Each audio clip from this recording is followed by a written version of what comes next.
हाँ जी, तो स्टूडेंट्स अस्सलाम वालेकुम। तो स्टूडेंट्स आज का जो हमारा टॉपिक है वो है रडार लेवल सेंसर्स। तो ये भी अल्ट्रासोनिक लेवल सेंसर्स की तरह ही वर्क करते हैं स्टूडेंट्स। जैसा कि मैंने आपको उसका प्रिंसिपल बताया था कि अल्ट्रासोनिक लेवल सेंसर्स जो होते हैं बगैर सरफेस को टच किए हमें बता देते हैं कि अभी हमारे वाटर टैंक में कितना लिक्विड फुल हुआ है। ठीक है, तो लिहाजा उनका एक बेनिफिट ये मैंने आपको नहीं था बताया कि उनका एक ये भी बेनिफिट होता है कि उनको जंग नहीं लगता, क्योंकि स्टूडेंट्स जब वाटर टच ही नहीं करेगा तो उनके ऊपर कोई इनका कोई इफेक्ट नहीं होगा। ठीक है, तो अब बात आती है कि रडार लेवल सेंसर्स और अल्ट्रासोनिक लेवल सेंसर्स में रिलेशन तो आपको समझ आ गई। इनमें फ़र्क क्या है? मतलब कि अगर ये रिलेशन ही सिर्फ रखते तो हमें रडार लेवल सेंसर्स एक अलग नाम देने की ज़रूरत क्या थी? तो स्टूडेंट्स इनमें डिफरेंस ये है, देखो जो अपना अल्ट्रासोनिक लेवल सेंसर्स है ना, वो क्या करता है जी, ये आपने शेप देखी थी, ये जो रेज भेजता है ना, ये वाली रेज, ये होती हैं साउंड रेज, साउंड वेव्स, ये साउंड वेव्स होती हैं। तो साउंड वेव्स स्टूडेंट्स आपको पता है साउंड वेव्स को मूव करने के लिए एक मीडियम की ज़रूरत होती है, तो लिहाजा ये हवा में मूव करती हैं साउंड वेव्स हमारी, और फिर आकर लिक्विड को टच करती हैं और फिर कुछ टाइम बाद वापस जाके उसे उसका बताती हैं कि कितना मतलब किस वक्त लेवल है। इसी तरह से रडार लेवल सेंसर्स में अपने पास क्या होता है जी, रडार लेवल सेंसर्स में हमारे पास उल्टा इसकी बजाय साउंड वेव्स की बजाय इलेक्ट्रोमैग्नेटिक वेव्स का इस्तेमाल होता है, जिनको किसी मीडियम की ज़रूरत नहीं होती डिस्टेंस कवर करने के लिए। लिहाजा स्टूडेंट्स इसकी वजह से ना अल्ट्रासोनिक लेवल सेंसर को कह लो, इसी को कह लो कि फॉर एग्जांपल कि इसी को थोड़ा अपग्रेडेड सिस्टम में लाया गया जिसका नाम कहा गया रडार लेवल सेंसर्स, क्योंकि उसमें यह था कि स्टूडेंट्स देखो अब अल्ट्रासोनिक लेवल सेंसर है ना, इसके लिए वैक्यूम की ज़रूरत होती है, मतलब कि वैक्यूम टाइप सिस्टम की।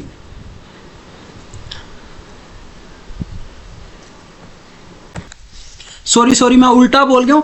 ये जो अल्ट्रासोनिक लेवल सेंसर्स है ना, जिसमें साउंड वेव्स इस्तेमाल होती हैं, इसके ये जो है वैक्यूम में वर्क नहीं करता। सॉरी माजरत चाहता हूँ, वैक्यूम में अगर वर्क नहीं करेगा स्टूडेंट्स, मतलब वैक्यूम का कहने का मेरा क्या मतलब है, वैक्यूम का को कहने का ये मतलब है, देखो अगर ये साउंड वेव्स जो हैं इनको मैं ओपन सिस्टम में वर्क करवाऊं तो उससे मुझे ये इफेक्ट होगा स्टूडेंट्स, देखो क्योंकि हवा के अंदर कई गैसेस मौजूद हैं कि क्या पता ये साउंड वेव्स को भेज रहा हो हमारा डिवाइस, और इधर से मैं आवाज़ मारूं और मेरी भी साउंड वेव्स जाके उस साउंड वेव से टकरा के उनको रिफ्लेक्ट करवा दे, जिससे मुझे कोई ना कोई मतलब मेजरमेंट में एरर मिल जाएगा। तो ये काफ़ी बड़ा एक एरर है। जबकि जो अपना रडार लेवल सेंसर्स हैं उनमें क्या होता है जी, जो अपनी इस्तेमाल की जाती हैं इलेक्ट्रोमैग्नेटिक वेव्स, उनको किसी मीडियम की ज़रूरत नहीं पड़ती, क्योंकि वैक्यूम सिस्टम में आपको पता है एयर मौजूद नहीं होती। इसी वजह से मैं कह रहा हूँ कि ये वेव्स जो है ना ट्रैवल नहीं कर पाती, लेकिन उसको हम वैक्यूम सिस्टम में इस्तेमाल कर सकते हैं रडार लेवल सेंसर्स को, क्योंकि उनमें इलेक्ट्रोमैग्नेटिक वेव्स हैं, उन्हें किसी मीडियम की ज़रूरत नहीं है, वो वैसे ही ट्रैवल कर सकती हैं। तो लिहाजा इस वजह से रडार लेवल सेंसर्स एक और हमें बेनिफिट देते हैं उसके ऊपर। तो देखो अब इसकी डेफिनेशन पढ़ते हैं, इतना तो आपको काफ़ी हद तक समझ आ गया होगा। देखो कहता है through air radar systems beam microwaves downward from either a horn और a rod antenna at the top of a vessel. जैसे आपके एंटीना होते थे कह लें कि प्रीवियस ईयर्स में अगर हम चले जाएं तो स्टूडेंट्स आपको वो लम्हा पाकिस्तान का याद होगा, जब हम एंटीने टीवी के ऊपर केबल लगी होती थी उसके साथ, और एंटीने को ऐसे थोड़ी देर बाद ही ठीक करने चल पड़ते थे कि यार कोई फ्रिक्वेंसी मिल जाए इसके साथ और कोई स्टेशन ऑन हो जाए। तो उसी की बात कर रहा है कि ये जो वर्क करता है ना, ये इसी तरह से वर्क करता है कि ये वेव्स को छोड़ता है इलेक्ट्रोमैग्नेटिक वेव्स को एज अ एंटीना के तौर पे, और वो वेव्स जो हैं वो डाउनवर्ड मूव करती हैं वेसल के टॉप से। ठीक है, तो उसके बाद क्या होता है जी, the signal reflects off the fluid surface back to the antenna. अब देखो वो जो रडार लेवल सेंसर जो सेंसर लगा हुआ है ना, उसको ये एंटीना कॉल कर रहे हैं, मतलब एंटीना के तौर पे बुला रहे हैं। ये कहता है कि वो जो सिग्नल्स ये रिफ्लेक्ट करके नीचे भेजता है अपना रडार लेवल सेंसर, वो सिग्नल जब जाके सरफेस से टकराते हैं फिर ये वापिस आते हैं एंटीना की तरफ, मतलब कि अपने सेंसर की तरफ। And the timing circuit calculates the distance to the fluid level by measuring the round trip time। अब देखो स्टूडेंट्स इतना तो आप सब जानते हो कि अपने इलेक्ट्रोमैग्नेटिक वेव्स को जाके अपने जो अपना था लेवल ऑफ फ्लूइड था उसको जाके टकरा के वापस आने में कुछ ना कुछ टाइम तो लगा होगा। उसी टाइम को हम मेजर करते हुए लेवल को मालूम करते हैं। पता कैसे? देखो जितना ज़्यादा लेवल ऑफ लिक्विड ज़्यादा होगा, यानी कि ये आपको प्रीवियस शेप दिखाता हूँ स्टूडेंट्स। यहाँ से चलो फॉर एग्जांपल मैं चलना स्टार्ट करता हूँ, ठीक है, जब मैं यहाँ पे टकरा के यहाँ पे आऊँगा फिर वापस भी जाऊँगा, मुझे एक टाइम लगेगा, लेकिन जब ये पानी थोड़ा और ऊपर आ जाएगा तो मेरा रास्ता छोटा हो जाएगा। मैं यहाँ से आऊँगा, यहाँ पे टकरा के फिर ऊपर चला जाऊँगा, तो टाइम देखो जितना ज़्यादा लेवल लिक्विड का बढ़ता जाएगा उतना ज़्यादा टाइम कम होता जाएगा। इसी टाइम की मेजरमेंट से हम क्या कर लेते हैं, अपने लेवल ऑफ फ्लूइड को मेजर कर लेते हैं। मेन यही दोनों में टेक्निक इस्तेमाल होती है।